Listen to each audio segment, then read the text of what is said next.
Hello and welcome to Investment Insight. Before we begin, make sure to subscribe and hit the like button. Now let's break down what's happening in the markets today in a clear and simple way. Because right now, Bitcoin has finally become, a boring, stable, institutional asset. So, why are everyday investors suddenly finding ways to lose money on it faster than ever before? That is the core question for this deep dive. It really is kind of the paradox of the current market. We spent years waiting for cryptocurrency to just become mainstream. And now that it is, a massive segment of retail investors are actively seeking out new hidden traps. Yeah, let's set the scene for you listening right now. It is July 2026, and for a lot of everyday American investors, the crypto market lately feels entirely different from those wild, heart-pounding bull runs we saw back in 2024 and 2025. Right, definitely. Today, we're sitting with Bitcoin around $64,761. Ethereum is hanging out at about $1,624.95. And the intense volatility that used to put crypto on the front page every single day, it seems to have largely vanished. And that stability is, well, it's by design. Yes, we've seen a roughly 33% drop this year, but more importantly, the launch of traditional spot ETFs fundamentally changed the landscape. Right, they brought it to the masses. Exactly. Bitcoin is now practically an institutional asset. It's sitting comfortably inside regular retirement accounts alongside completely boring index funds. Wall Street has officially built a sturdy fence around the Wild West. But according to recent analysis, the big secret of 2026 is that speculation hasn't died at all. It didn't just, pack up and go home. It just put on a disguise. It's a great way to put it. With crypto becoming more mainstream and that wild volatility dropping, investors are getting restless. So to get those massive, thrilling price swings back, people are pouring money into incredibly complex tools, specifically leveraged ETFs. Yeah. Our mission today is to pull back the curtain on exactly how these leveraged products work, why they are a massive structural trap for the beginner investor, and how you can actually safely navigate this new, highly packaged crypto landscape. Which is critical because on the surface, these products look just like any other ticker symbol in your standard brokerage app. Right. They look totally harmless. But underneath, they operate on strict mathematical rules that most beginners and, frankly, even some seasoned investors completely misunderstand. So let's start with the why. Why is investor behavior shifting so dramatically right now? Because if spot ETFs made Bitcoin stable, shouldn't people be happy about that? You would think so, but human nature often dictates otherwise. When you have an asset that drops 33% over the course of a few months, behavioral economics kicks in. People want their money back. Exactly. People want to make their money back, and they want to make it back quickly. They aren't satisfied with the slow, steady recovery. They are hunting for what we call higher beta, which essentially means they are intentionally seeking out higher returns and higher volatility. And the industry is just giving them what they want. Oh, absolutely. The data shows the financial industry is more than happy to provide it. According to MarketWatch data covering the first half of 2026, an astonishing 31% of all new U.S. ETFs launched were leveraged or inverse products. Wait, I need to pause on that number. Yeah. Almost a third of all new exchange-traded funds being launched right now are these hyper-aggressive leveraged products. Exactly. Nearly 1 in 3. The financial industry is directly catering to this demand for more action because stable assets don't generate the same trading fees as highly volatile ones. Okay, that makes sense.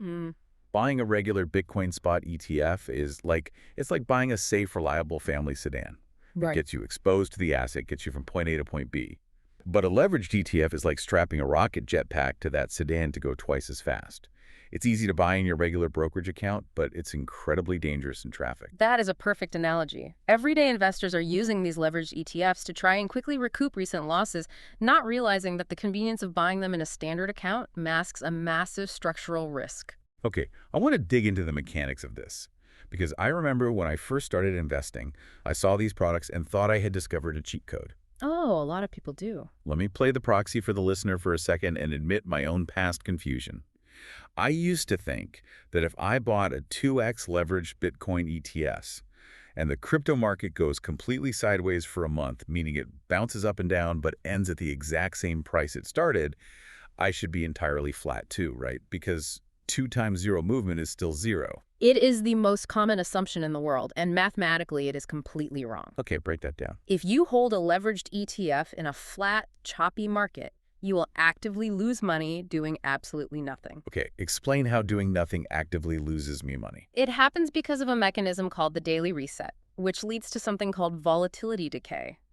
These leveraged funds are legally required to reset their target leverage at the end of every single trading day. Let me try to put this into an analogy for a beginner, because it took me a while to grasp this. Holding a leveraged ETF in a bumpy market is not like strapping a rocket to a car. It's more like trying to climb a very steep, very muddy hill. Okay, I like where this is going. For every 2 steps forward you take, the mud makes you slide 3 steps back. Even if the hill itself isn't getting any steeper, the sheer friction of the journey is exhausting your energy, or in this case, bleeding your portfolio. That is a perfect way to visualize it. Let's look at the actual math behind that muddy hill. Imagine you invest $100 into a standard ETF. Today, the market drops 10%. You lose $10, so you're down to $90. Right. And tomorrow, the market bounces back. It gains 10%. Exactly. Most beginners think, great, the market went down 10% and up 10%, so I'm back to my original $100. Because that feels logical. But 10% of your new balance, which is $90, is only $9. Add that back, and you now have $99. You didn't break even. You lost $1 simply because the market moved down and then back up. And that's just with regular math, without any leverage involved. Precisely. Now add a 2x or 3x multiplier to that scenario and force the fund to reset its target every single day at the closing bell. The decay becomes brutal. Because the swings are so much bigger. Exactly. It's a phenomenon we call path dependency, meaning it doesn't just matter where the price ends up a year from now, it matters how bumpy the road was getting there. Every single bump costs you money. I want to look at the evidence for this because it sounds almost too punishing to be legal. Does this actually play out in the real world? It absolutely does, and we have concrete data to prove it. An April 2026 RCEIF study looked closely at this exact mechanical flaw. They analyzed the S&P 500 index between 2022 and 2023. Okay. Over that specific period, the S&P 500 overall actually went up, but the 2x and 3x leveraged S&P ETFs recorded massive losses over that exact same time frame. Wow. I really want the listener to hear that. The main index went up, but the ETF designed to multiply that exact same index lost massive amounts of money. Yes. And the study concluded that about 2/3 of that massive discrepancy was entirely due to this daily reset mechanism and the compounding effects of volatility. 2/3. Right. When markets chop sideways, going up a bit, then down a bit, week after week, these funds just bleed cash through sheer friction. But here is what worries me. The S&P 500 is relatively tame. It goes to sleep at 4 p.m. every day. It rests on the weekends and on holidays. Crypto never sleeps. Yeah. How does this daily reset math work for an asset that trades 24 hours a day, 7 days a week? That is the crucial disconnect, and it makes the crypto multiplier exponentially worse. Because crypto is a 247 market, it is prone to things like weekend liquidity shocks. Break down liquidity shock for us. What exactly is happening behind the scenes there? A liquidity shock happens when there aren't enough buyers and sellers actively trading. Let's say it's 2 a.m. on a Sunday, trading volume is very low. Right, everyone is asleep. Exactly. If one large institution decides to sell a massive amount of Bitcoin, there aren't enough buyers awake to absorb that order. So the price aggressively plummets just to find someone willing to buy. And that sudden plummet triggers automated systems, right? Yes, which leads to cascading liquidations. Yeah. People who borrowed money to buy crypto automatically have their positions sold off by the exchange to cover their debts, which drives the price down even further. So you have these massive, violent price swings happening on a Saturday night. But the leveraged ETF sitting in my regular brokerage account doesn't trade on Saturday night. No, it doesn't. It trades on traditional stock exchanges with standard market hours. So when the stock market finally opens on Monday morning, the ETF manager has to mathematically digest an entire weekend of wild, compounding crypto volatility all at once just to reset their 2x target. Oh, wow. So they just take the whole weekend's damage in one go. Right. The math gap can be devastating. So the takeaway here for the individual investor is clear. Leveraged ETFs are designed strictly for day trading, for holding for a few hours, maybe a couple of days at most. They are absolutely not designed to be bought and held in your retirement account. They are trading grenades. If you hold on to them, they will eventually go off. Okay, so if I'm listening to this, I might think, fine, I just won't buy the leveraged ETFs. I'll stick to my safe, regular spot ETF. But if 15% to 20% of the entire market's daily trading volume is being swung around by these mathematically doomed leveraged ETFs, Surely that systemic risk affects the rest of us. That is exactly the right question to ask. If these day traders want to risk their own money climbing muddy hills, does it affect the entire mountain? Unfortunately, yes. It creates a massive ripple effect for everyone. How so? According to recent MarketWatch statistics, leveraged ETFs make up only about 2% of total ETF assets in the broader market. They are a tiny slice of the pie. 2% sounds completely harmless. It does. But here's the staggering part. They account for 15% to 20% of all daily trading volume. Wow. Okay, so it's like a tiny rudder on a massive ship. The rudder itself is incredibly small compared to the hull, but because it is swinging wildly back and forth every single day with tremendous force, it's making the entire boat rock for all the passengers. That is precisely what is happening. Yeah. And to understand why the rudder is swinging so wildly, you have to look at the daily reset mechanism from the perspective of the fund manager. Okay, walk us through that. Because these funds are legally required to hit their 2x or 3x targets at the end of every single day, the managers are forced to act entirely against common investment sense. If the price of Bitcoin goes up during the day, the manager actually has to buy more Bitcoin at the closing bell to maintain the 2x leverage ratio. Wait, really? Yes, and if the price goes down, they are forced to sell. Wait, they are mathematically forced to buy high and sell low? Mechanically, yes. Every single day, right around 3:59 p.m. When everyone operating these massive funds does this at the exact same time, in a highly volatile market, it amplifies the price swings for everyone else. They are essentially pouring gasoline on whatever fire is burning that day. The tail completely wagging the dog. Exactly. And this brings us to another highly complex layer of hidden risk that beginner investors are blindly stumbling into, thinking they're just buying crypto. We need to talk about DATs. DATs, digital asset treasury companies. I've seen these popping up. Explain how this works, because it sounds like yet another disguise for speculation. It is a massive disguise. A DAT is a publicly traded company whose primary business strategy is essentially just hoarding cryptocurrency on its corporate balance sheet. Okay. Instead of buying Bitcoin directly, you buy shares of this company's stock as a proxy to get exposure to the asset. Okay, so a business model similar to what MicroStrategy popularized a few years back. Exactly like that model. And the scale is mind-boggling. According to a July 13 Reuters report, a major company simply referred to as Strategy was just approved to sell up to $1.25 billion in Bitcoin. That's a massive number. It is. In fact, the data shows they've already sold $218 million worth in 2026 alone. Hold on, let's unpack the mechanics of this. Because if I buy stock in a DAT simply because I want Bitcoin exposure, I'm not just betting on the price of Bitcoin anymore, am I? No, you are absolutely not. When you buy a DAT, you are taking on massive corporate risk. To acquire billions of dollars in Bitcoin, these companies often issue massive amounts of corporate debt. So when you buy their stock, you are taking on their debt. You are taking on the risk of their CEO making a terrible management decision. So what happens when the crypto market inevitably drops? That is when the trap springs. If Bitcoin's price drops, these companies don't just see their digital assets lose value. Their actual stock price can plummet far faster than Bitcoin itself because investors suddenly panic about the company's ability to service all that corporate debt. Oh, because they owe all this money they borrowed to buy the Bitcoin. Exactly. The company might be forced to liquidate their Bitcoin like that $1.25 billion sell-off approval at the absolute worst possible time just to keep the lights on and pay their creditors. So again, what looks like a simple, convenient buy Bitcoin button on your phone is actually a highly complex bet on corporate debt structures, management competence, and emergency sell-off risks. Which is exactly why the regulatory watchdogs are terrified of this current market environment. Right. If 15% of daily trading volume is being artificially swung around by mathematically doomed ETFs and billions of dollars are tangled up in corporate debt wrappers, surely the regulators are noticing this systemic risk. They definitely are. Now, touching on the regulatory reality under the current Trump administration, and just as a reminder to our listeners, we're simply reporting the facts from our sources here without endorsing any specific political viewpoint. The broader economic landscape is constantly evolving, but specific watchdogs like the SEC and FINRA have remained absolutely laser-focused on retail protection when it comes to these specific products. They are deeply concerned, and they have been actively trying to build guardrails. Back in December 2025, the SEC actually completely paused the review of highly leveraged ETFs, specifically products offering over 200% leverage. They just hit the brakes completely. They refused to approve them. They hit the brakes hard. They demanded detailed explanations from the issuers regarding their risk exposures.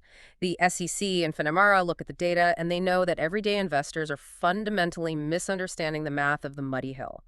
They see retail traders putting these products into long-term retirement portfolios when they are actually daily trading grenades. Okay, so we've covered a lot of ground, and honestly, it sounds incredibly bleak. It's definitely risky. We've established that the market feels boring, so people are chasing beta by buying leveraged jetpacks. We've established that these jetpacks are mathematically designed to bleed money over time due to volatility decay.